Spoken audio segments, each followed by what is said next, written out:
Digital TV देखे बर हमार ट्विटर पेज News36 लाइव ला फॉलो करो और लाइक करो। जय जोहार।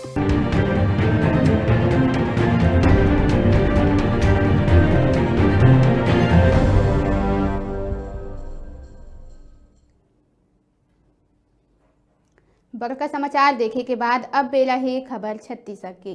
कलयुग न तो लोगन पाप के युग के थे, लेकिन आज देखे ला भी मिल गए, जेकर सच्चाई जान के आपो मन के करेजा हा चूर चूर हो जही। देखो रिपोर्ट।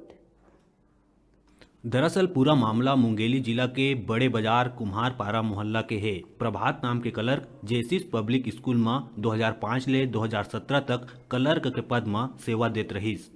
2017 में प्रभात की तबीयत खराब हो जाए के कारण कुछ दिन तक स्कूल में नहीं जा सकीस।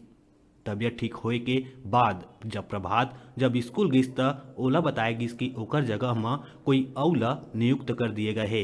ओकर बाद जब प्रभात स्कूल प्रबंधन में ईपीएफ पेंशन के मांग करिस त एम्प्लॉय प्रोविडेंट फंड भविष्य निधि के राशि देवाए में काफी दिन तक स्कूल के पदाधिकारी मन घुमाए लगिस और कोई पहल नहीं करे जाए की स्थिति में प्रभात के पुत्र रायपुर ईपीएफ ऑफिस में जानकारी लेहे बर गिस त स्कूल प्रबंधन कोती ले प्रभात के मृत होए के जानकारी मिलिस। ए सुन के प्रभात और ओखर परिवार वाला मन के पैर तले जमीन खिसक गईस और 2 साल खुद के जिंदा साबित करे के प्रमाण लिए भविष्य निधि राशि के मांग करत प्रभात दफ्तर के चक्कर काटत ओकर चप्पल घिस गए, लेकिन आज तक प्रभात ला न्याय नहीं मिले है। फिर प्रभात के पुत्र प्रतीक द्वारा जिला कलेक्टर डॉक्टर सर्वेश्वर नरेंद्र भूरे ले शिकायत करिस और न्याय के गुहार लगाइस। जेसिस पब्लिक स्कूल में सन 2001 से 2017 तक के कार्यरत था और इस बीच मेरी तबीयत खराब हो जाने के कारण मैं स्कूल जाने में असमर्थ हो गया और जब इस स्थिति में सुधार हुआ तो स्कूल गया।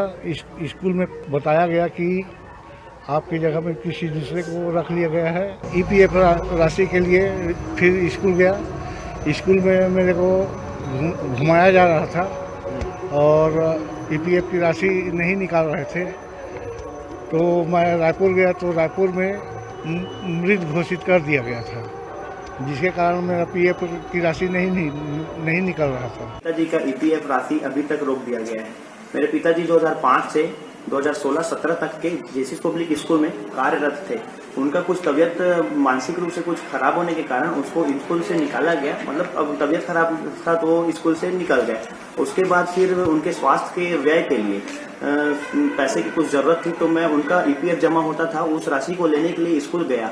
तो वहाँ गया तो सर मेरे को वहाँ से तो हाँ करके घुमाया गया। उसके बाद ऐसा चलते 2019 आज आते हुए तो मैं वहाँ अब मैं पीड़ित हो गया। उनके पास हमेशा रेगुलर कंटिन्यू जाया करता था कि ये निकलवा दो करके, तो वो बस हाँ और आप करवा रहे हैं काम, ऐसे करके मेरे को रोक दिया गया। मतलब ऐसा नॉर्मल सर्विस नहीं उन्होंने लिखवा गया है। उन्होंने लिखवाया कि इनका मृत्यु हो गया है, डेथ अवे फ्रॉम सर्विस, यह ईपीएफ ऑफिस में लिखवा दिया गया है, जबकि मेरे पिताजी आज भी जिंदा है। मैं थाना प्रभारी से उनको एक आवेदन दे के आया हूँ, उसके बाद कलेक्टर साहब को फिर मेरे को आवेदन देना था। जांच प्रतिवेदन में जिन तथ्य आगू आही ओकर आधार में आगू कार्रवाई करे जाही। स्कूल प्रबंधन पूरा मामला में बात करिस त ऑनलाइन त्रुटि बताएगिस, लेकिन मामूली ऑनलाइन त्रुटि पाछू 2 बछर ले स्कूल प्रबंधन सुधारे के बजाय रोक के बैठे रहीस। मीडिया से बातचीत में कलेक्टर बताइस के पूरा मामला के जांच के जिम्मा शिक्षा विभाग ला सौंप दिए है। इसके संबंध में 2 दिन पूर्व संबंधित के बेटे द्वारा शिकायत की गई थी, तो उसका संज्ञान मेरे द्वारा लिया गया है और जिला शिक्षा अधिकारी को समय सीमा में इसका जांच प्रतिवेदन देने के लिए कहा गया है। जांच प्रतिवेदन जैसे ही प्राप्त होगा उसके पश्चात ही इसमें हम लोग कुछ कार्रवाई कर पाएंगे। प्रबंधन की लापरवाही कहीं ना कहीं सामने आती है। जैसे मैंने कहा, जांच प्रतिवेदन जब प्राप्त हो जाएगा उसके पश्चात ही हम लोग इसके बारे में बता पाएंगे। अब देखे वाला बात यह है कि प्रभात ला कब तक न्याय मिली। मुंगेली ले डिजिटल रिपोर्टर शुभम देवांगन की खबर।